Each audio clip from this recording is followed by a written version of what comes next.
Facebook page নিয়ে যারা কাজ করতেছেন, যারা কপিরাইট থেকে নিজেকে বাঁচাতে চান বা বাঁচতে চান, তো তাদের জন্য আমার এই গাইডলাইনগুলো কাজে আসতে পারে। প্রথমত হচ্ছে, ভিডিও যদি আপনি নিজে না বানান তাহলে আমার মনে হয় না পেজ নিয়ে অনেক বেশি স্বপ্ন দেখা আপনার ঠিক হবে।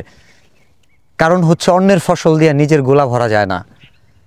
আপনি আমার ভিডিও বা অন্য কারো ভিডিও নিয়ে ফেসবুকে যখন আপলোড দিবেন, কোনো না কোনো একটা সময় কেউ না কেউ আপনাকে কপিরাইট দিবে। এই কপিরাইটটা যে দিবে আপনি তার প্রতি মনক্ষুণ্ণ হতে পারেন বা তার কাছে মনে করতে পারেন যে আমি তাকে বলি সে মাফ করে দিবে। ব্যাপারটা কিন্তু এমন না, ঠিক আছে? মাফ করে কাদের? ভুল করলে কিন্তু ক্ষমা করে, মাফ করে। কিন্তু আপনি অপরাধ করলে কিন্তু শাস্তি হয়। আপনি আমাকে গালি দিলেন, আমি আপনাকে গালি দিলাম, ঠিক আছে আমাকে মাফ করে দাও, এটা না হয় মাফ করে দেওয়া যায় না। আপনি আমাকে মেরে ফেললেন অথবা আমি আপনাকে কিছু একটা করে ফেললাম, তারপরে কি আমি মাফ চাইলাম আর আপনার মাফ করে দিবেন? দুনিয়া কি এরকম না। সো কোনো কন্টেন্ট ক্রিয়েটরের ভিডিও নেভার এভার আমি সাজেস্ট করব কখনোই ডাউনলোড করে আপলোড দিয়েন না। হইতে পারে সেই কথাটা আপনার মনের কথা বলছে কন্টেন্ট ক্রিয়েটর, আপনি ভাবতেছেন এই কথাটা আমার, ঠিক আছে আমি পোস্ট করে রাখি। ধরে নেন আপনার ইনকাম করার কোনো চিন্তা ভাবনাই নাই, কিন্তু আপনি কপিরাইট খাওয়ার পরে একটা কপিরাইট যে দিবে তার কাছে ঠিক ওই সময়টাই নাই, এই কপিরাইটটা আপনার ইমেল চেক করবে, আবার আপনাকে মাফ করে দিবে। কারণ আসলে আপনি মাফ করার যোগ্য কিনা, বা এরকম অনেক ক্রিমিনাল আছে যারা মাফ করার যোগ্য না।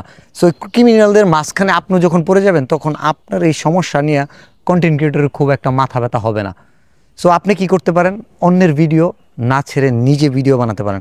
আর কন্টেন্ট হচ্ছে একটা সম্পদ। আপনার মনে হতে পারে যে আপনার একটা পিকচার, এটা তো কন্টেন্ট না, ঠিক আছে আমি এর একটা ছবি ছাড়ি, হ্যাঁ ওইটা পিকচার সম্পদ। কারণ আপনার একটা পিকচার হইতে পারে যে পিকচারটা ভাইরাল হবে, হইতে পারে আপনার এই পিকচারটা আপনি চান না অন্য কারো টাইম লাইনে থাকুক। আপনার ছবিটা আপনার সম্পদ এবং সেটাকে সুরক্ষা করে দেওয়ার জন্য ফেসবুক আছে।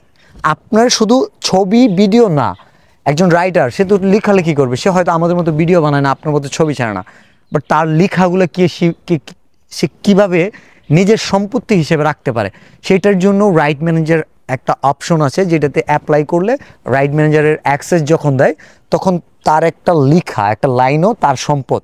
ওই লাইনটা আপনি ব্যবহার করতে পারবেন না, যদি করেন সেটা তার সম্পদ, সে চাইলে সেটার ক্ষতিপূরণ চাইতে পারে। ক্ষতিপূরণ কি?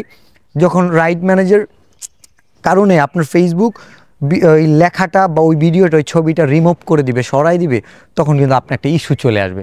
এই ইস্যুটার কারণে আপনার পেজ বা আপনার আইডিতে অনেক সমস্যা হবে। এই সমস্যা যদি আপনি না করতে চান, সমস্যার কারণ যদি আপনি হন, তো সমস্যা আপনার সাথেই হবে। তো আমি অনুরোধ করব দুইটা জিনিস, অন্যের ভিডিও কপি করবেন না, ডাউনলোড করে ছাড়বেন না।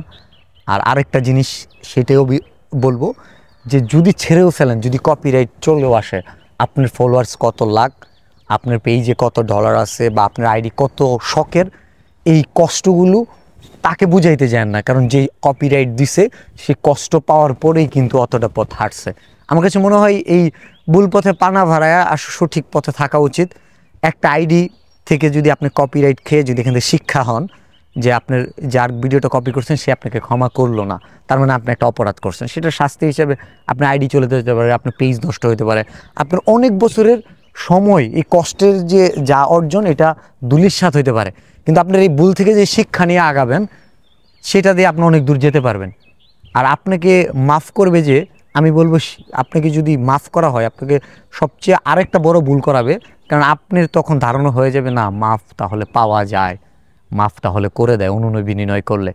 এতে করে আপনি আবার সেকেন্ড টাইম ভুল করবেন, থার্ড টাইম ভুল করবেন, এবং এমন এক সময় ভুল করবেন এমন কারো কাছে কখনোই মাফ করবে না।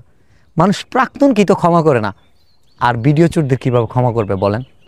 আমি জানি আপনি চোর না, সো এই কারণেই আপনাকে কিন্তু গণপিটুনি দেওয়া হচ্ছে না। আপনি অনলাইনে একটা ভুল করতেছেন, হয়তো জানেন না সেটা চুরি, আর আপনি যদি জেনেই থাকেন তো তাহলে তো চুরি আপনাকে বলা যায়। কি বললাম? আমি কি ভুল বললাম?